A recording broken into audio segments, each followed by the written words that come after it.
ठीक ठाक ਤੁਸੀਂ ਸੁਣਾਓ ਅੱਲਾ ਦਾ ਸ਼ੁਕਰ ਠੀਕ ਠਾਕ। ਕੀ ਨਾਂ ਹੈ ਤੁਹਾਡਾ? ਮੁਹੰਮਦ ਫਰਹਾਨ ਤੁਹਾਡਾ ਕੀ ਨਾਂ ਹੈ? ਸ਼ਿਰੋਜ਼ ਤੇ ਤੁਸੀਂ ਤੇ ਯੂਨੀਫਾਰਮ ਪਾਇਆ ਹੋਇਆ, ਮੈਂ ਹਿਸਾਬ ਲਾਇਆ ਤੁਹਾਡਾ। ਕਾਲਜ ਤੇ ਛੁੱਟੀ ਹੋ ਗਈ ਤੇ ਚੱਕਰ ਕਾਲਜ ਤੋਂ ਛੁੱਟੀ ਹੋ ਗਈ ਸੀ ਕਿ ਕਰ ਲਈ ਸੀ? ਅੱਛਾ, ਕਿਸ ਕਲਾਸ 'ਚ ਪੜ੍ਹਦੇ ਹੋ? ਅਸੀਂ ਕਲਾਸ ਡੀਏ ਕਰ ਰਹੇ ਹਾਂ ਨਾ ਅੱਛਾ, ਡੀਏ ਕਰ ਰਹੇ ਹੋ। ਤੇ ਅੱਗੇ ਕੀ ਬਣਨਾ ਹੈ? ਕੀ ਫੀਲਡ ਹੈ? ਆਰਕੀਟੈਕਚਰ ਆਰਕੀਟੈਕਚਰ ਬਣਨਾ ਹੈ। ਅੱਛਾ, ਮੈਨੂੰ ਇਹ ਦੱਸੋ ਕਿ ਉਹ ਕਿਹੜਾ ਜਾਨਵਰ ਹੈ ਜਿਹੜਾ ਆਪਣੀ ਗਰਦਨ ਨਹੀਂ ਮੋੜ ਸਕਦਾ?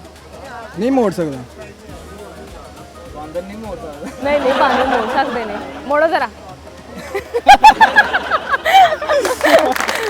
ਇਸ ਟਾਈਮ ਖਿਆਲ ਤੇ ਕੋਈ ਵੀ ਨਹੀਂ ਉਹ ਬਹੁਤ ਖਤਰਨਾਕ ਤੇ ਵੱਡਾ ਜਾਨਵਰ ਹੈ ਤੇ ਉਹਦੀ ਜਿਹੜੀ ਧੌਣ ਹੈ ਉਹ ਐਂਡ ਤੱਕ ਨਹੀਂ ਆ ਮੇਰਾ ਦੋਸਤ ਵੀ ਤੇ ਖਲੋਤਾ ਹੈ ਨਹੀਂ ਨਹੀਂ। ਦੱਸੋ, ਦੱਸ ਦਿਆਂ ਫਿਰ ਮੈਂ। ਦੱਸ ਮਗਰਮੱਛ। ਉਹ ਗਰਦਨ ਨਹੀਂ ਮੋੜ ਸਕਦਾ ਆਪਣੀ। ਜਿੰਨਾ ਤੁਹਾਨੂੰ ਦੁੱਖ ਹੋਇਆ ਨਾ, ਉਸ ਦੁੱਖ ਦੇ ਹਿਸਾਬ ਨਾਲ ਤੁਸੀਂ ਮੈਨੂੰ ਸ਼ੇਰ ਸੁਣਾ ਦਿਓ। अगर होता है इंसान एतबार के काबिल तो खुदा इंसान के साथ 2 फरिश्ते ना भेजता। ਓ ਵਾਹ ਜੀ ਵਾਹ। ਤੈਨੂੰ ਕੋਈ ਧੋਖਾ ਸ਼ੋਕਾ ਤਾਂ ਨਹੀਂ ਮਿਲਿਆ? धोखा हमने कभी ऐसा काम ही नहीं किया जिससे धोखा मिले। ਤੇ ਦਿੱਤੇ ਨੇ? याद नहीं है। ਯਾਦ ਨਹੀਂ ਹੈ ਮੁੰਡਿਆਂ ਨੂੰ, ਯਾਦ ਨਹੀਂ ਕਿ ਕਿੰਨੇ ਕੁ ਦਿੱਤੇ ਨੇ। ਕਦਾ ਹੋਰ ਸ਼ੇਰ ਸੁਣਾ ਦੇ। पर्दा तो होश वालों से किया जाता है, चले आओ फरहान नशे में। ਵਾਹ ਜੀ ਵਾਹ। ਚਲੋ ਜੀ, ਬਹੁਤ ਬਹੁਤ ਸ਼ੁਕਰੀਆ, ਬਹੁਤ ਸ਼ੁਕਰੀਆ। अस्सलाम वालेकुम। वालेकुम सलाम। ਕੀ ਹਾਲ ਹੈ ਤੁਹਾਡਾ? मैं बिल्कुल ठीक ठाक, पहले से बेहतर हूँ।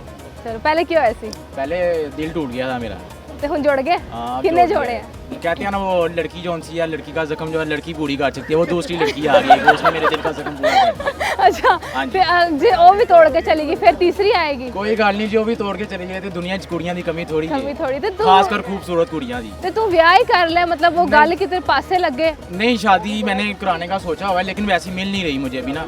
ਤੇ ਜਿਹੜੀ ਹੁਣ ਦੂਜੀ ਵਾਲੀ ਮਿਲੀ ਹੈ दूसरी वाली मिली है वो ਤੇ ਅੰਮੀ ਨੂੰ ਕਹਿ ਦਿਓ ਲੱਭ ਦੇਣ अम्मी ਟਾਈਮ ਨਾਲ। अम्मी जोन सी है ना, अम्मी को मैंने कहा है, वो कहती हैं बेटा आपकी करानी है तो 2 इकट्ठी शादियां करवाऊंगी, एक नहीं करवानी। ਦੋ ਕਿਉਂ? 2 इसी वजह से कि एक से साथ लड़ाई हो तो मैं दूसरी के पास ਉਹ चले ਇੱਕ जाऊंगा। ਦਿਲ ਤੋੜ ਦੇ ਤੇ हाँ, ਦੂਜੀ ਜੋੜ दूसरी ਦੇ। के पास चले जाए, दिल जोन सा है वो बाहर लेना चाहिए लेना हर चाहिए। जी बिल्कुल ऐसा।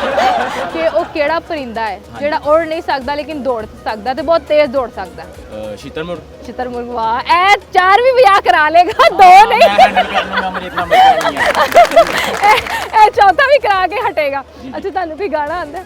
गाना वैसे मैं सुनता नहीं हूँ, शेर व शायरी का थोड़ा बहुत चलो शौक शेर रखता सुना दो। हूँ। आप जैसे सब लोग जानते हैं तज़ीफ़ हाफी जोन से है, मशरिकी बहुत बड़े शायर हैं, तो वो अपनी चुलबुली किताब में फरमाते हैं कि घर पर भी दिल नहीं लग रहा, काम पर भी नहीं जा रहा, घर पर भी दिल नहीं लग रहा, काम पर भी नहीं जा रहा, ना जाने क्या खौफ है जो तुझे चूम कर भी नहीं जा रहा, रात के 3 बजने को हैं यार, ये कैसा महबूब है मेरा जो गले भी नहीं लग रहा और घर भी नहीं जा रहा।